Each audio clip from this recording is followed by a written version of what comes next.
सच बताऊं तो मुझे थोड़ा सा डर तो लग रहा है अब इंदौर जाने में। आज सुबह मैं जैसे ही जगा और मैंने देखा कि दिवाली निकल चुकी है और अब सिर्फ 2 से 3 दिन बचे हैं। मैक्सिमम 4 दिन बाद हम लोग यहाँ से इंदौर के लिए निकल जाएंगे।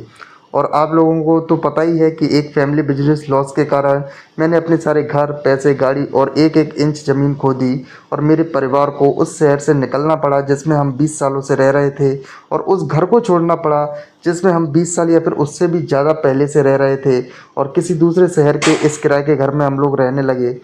अब इस घर के बड़े बेटे होने के नाते मैं रुका हुआ था इस त्यौहार के लिए, यानी कि दिवाली के लिए। अब दिवाली निकल चुकी है तो अब हमें यानी कि मुझे यहाँ से इंदौर जाना होगा और वहाँ पर अगले 3 साल तक इतनी मेहनत करनी होगी कि मैं अपने परिवार को दोबारा जो मेरी पहली ज़िंदगी थी उससे भी बेहतर ज़िंदगी दे सकूं, अपनी माँ के लिए एक घर बनवा सकूं। और ये सारी जिम्मेदारियों की बातों को सोचकर थोड़ी सी एंजाइटी तो होती है, मतलब थोड़ी सी घबराहट होती है कि मैं ये कर भी पाऊँगा या फिर नहीं कर पाऊँगा। और आज सुबह मैं जैसे ही जगा वैसे ही मुझे थोड़ी सी घबराहट हुई, तो मैंने कहा कि इससे बढ़िया है कि मैं थोड़ा ज़्यादा सोचूं या फिर ओवरथिंक करूं, मैं एक वीडियो शूट कर लेता हूं। क्योंकि आजकल दिवाली चल रही है और लोग भी एक दो आ जा रहे हैं, तो आजकल की वीडियोस आप लोग देख रहे होंगे थोड़ी छोटी हैं। मैं सिर्फ पॉइंट पॉइंट आप लोगों को बता देता हूं जो कि इम्पोर्टेंट है। अभी जो भी अपडेट मिल रही है 3-4 दिन के अंदर कि मैं किस तरीके से इंदौर जा रहा हूं, क्या क्या तैयारियां हो गई हैं, वो सारी चीज़ों के बारे में आपको बता देता हूं। क्योंकि अभी क्या है कि लोग आ रहे हैं और त्यौहार का भी थोड़ा काम है, तो हम लोगों ने ये रूल बनाया है कि हम डेली वीडियोस अपलोड करेंगे चाहे कुछ भी हो जाए। तो मैं आपको जितनी जानकारी इम्पोर्टेंट है जो हमारे जाने के लिए हम जो भी चीज़ें सोच रहे हैं मैं आप लोगों को बता देता हूँ, और आगे की अपडेट बता देता हूँ कि कैसे क्या हम लोग करने वाले हैं। तो आज मैं सुबह जगा जैसे ही वैसे ही मुझे घबराहट हुई, तो मैंने कहा कि कैमरा उठा लेते हैं और आप लोगों से बात कर लेते हैं। तो यही दिल की बात है और यही मैं सोच रहा हूँ अपने मन में, क्या मैं ये चीज़ें कर पाऊँगा जो मैंने इतनी सारी चीज़ें सोची हैं।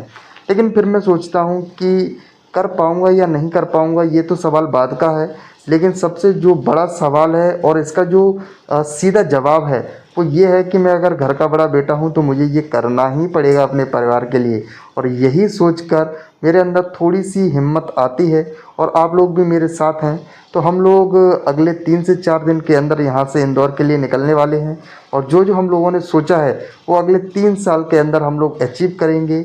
अपनी माँ के लिए एक घर बनवाएंगे और अपने परिवार को उस स्थिति में जिसमें हम पहले थे उससे भी बेहतर स्थिति में लेकर जाएंगे। और ये पूरी जर्नी मैं आप लोगों को दिखाऊंगा हर दिन वीडियोस अपलोड करके कि मैं किस तरीके से धीरे धीरे प्रोग्रेस कर रहा हूँ। तो अगर आप लोग मेरी इस जर्नी को देखना चाहते हैं, अगर आप इस चैनल पर पहली बार आए हैं, यानी कि ये वीडियो अगर आपकी पहली वीडियो है, जो लोग पहले से देख रहे हैं वो तो मेरी जर्नी के बारे में जानते ही हैं। तो अगर आप पहली बार आए हैं और मेरी वीडियो को यहाँ तक देख रहे हैं तो आप मेरी इस जर्नी को फॉलो कर सकते हैं।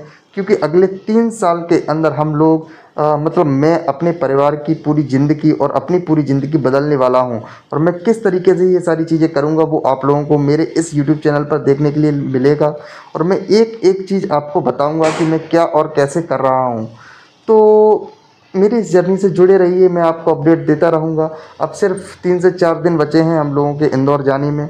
उसके बाद आप लोगों को मेरे पूरे फुल ब्लॉग देखने के लिए मिलेंगे, जिसमें मैं सुबह से लेकर शाम तक क्या कर रहा हूँ, रात तक क्या कर रहा हूँ, वो सारी चीज़ें आप लोगों को जानने के लिए मिलेंगी। और अभी के लिए बस इतना ही। आज थोड़ा सा घबराहट हो रही थी तो मैंने सोचा कि आप लोगों से बात कर ली जाए। और ठीक है, आपके त्यौहार कैसे जा रहे हैं कमेंट सेक्शन में बताइए। मेरे भी मतलब ठीक ही जा रहे हैं, ज़्यादा बेहतर नहीं है। आप लोगों को तो पूरी स्थिति पता ही है, लेकिन आप लोगों के त्यौहार बेहतर जाने चाहिए। खुशी मनाइए अपने परिवार के साथ, और भगवान ने जितना भी दिया है उसका शुक्रिया अदा कीजिए। और हमेशा की तरह अगर आप लोग मेरे बारे में और कुछ जानना चाहते हैं तो कमेंट सेक्शन में बताइए, मैं उससे रिलेटेड वीडियो ज़रूर बनाऊँगा। मैं आपसे मिलता हूँ नेक्स्ट एपिसोड के अंदर। मेरी इस जर्नी को देखते रहिए।